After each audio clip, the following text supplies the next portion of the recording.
You might have noticed that we haven't been releasing videos after the police arrested a suspect for the firebombing of my house.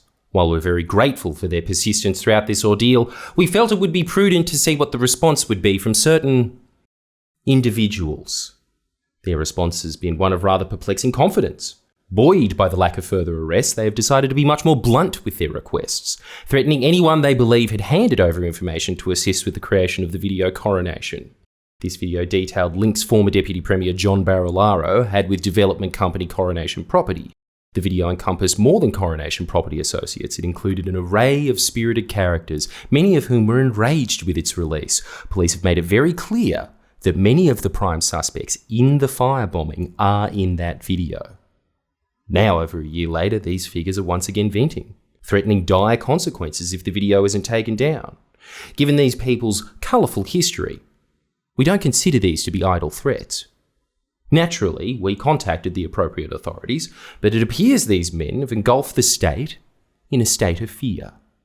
It appears these men are indeed above the law. It appears these men are free to point the scythe at anyone they wish, blackmail them with the most heinous, violent acts imaginable, and there is not an authority in the land powerful enough, or perhaps foolhardy enough, to check them. We have done our absolute best to keep the video up. Believe me, we have. But if the content of Coronation is to fall on willfully deaf ears, if its only tangible result is the death of innocent people, we will not have their lives hang on our conscience. In other words, you win. We're taking down the video. Congratulations, you run this city. We were ignorant of the fact that Sydney is more or less 1920 Chicago, but now that we're fully aware, you are free to run your business without further bother from us. Sorry for the inconvenience.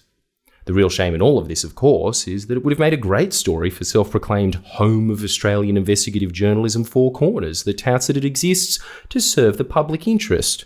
And you, of course. It would be very interesting to hear the editorial rationale for why the paralysing grip that organised crime has over the First State didn't meet that criteria, while trying to get to the bottom of why there isn't more homosexual AFL players did. Questions for another time, perhaps.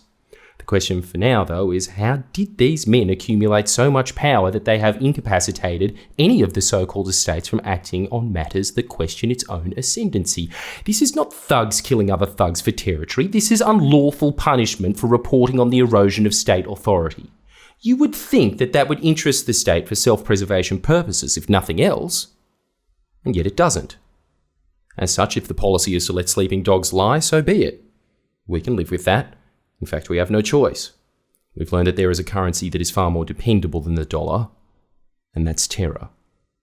We can take solace in the fact that we did our part, more than we will ever be able to publicly divulge. We ran out onto no man's land without any support. And support never came. Statement from Friendly Jordies.